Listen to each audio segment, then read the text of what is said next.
This is a true story. On July 18, 1998, Craig, Jessica, and Jennifer decided to explore the Chavero Cave once again. The interior was tight, requiring them to move backward, supporting themselves with their feet and slowly retreating. When Craig entered the narrow Paul's duct, danger silently approached. The tunnel was only 30 centimeters tall. To pass, he had to twist his body into extremely uncomfortable positions, moving with great difficulty. After several attempts, he prepared to descend a 2.4-meter vertical shaft, the only passage to the deeper parts of the cave.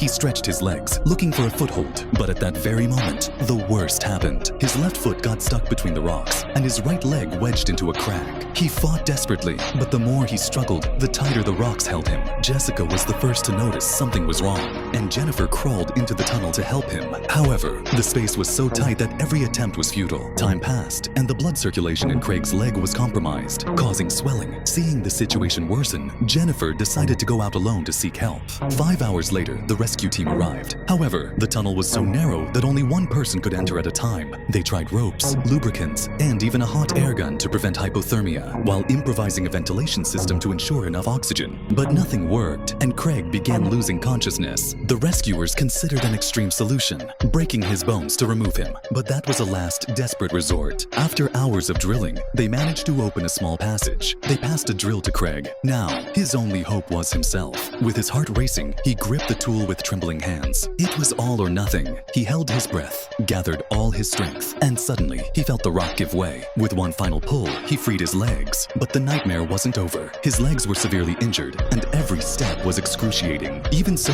after 8 hours of exhausting climbing, he emerged from the cave at 9:15 a.m. on Monday, finally seeing the daylight. This accident could have been avoided. Craig had multiple chances to turn back, but he insisted on pushing forward, and the cave taught him a cruel lesson. It can make 1,000 mistakes. You, my friend, only need to make one.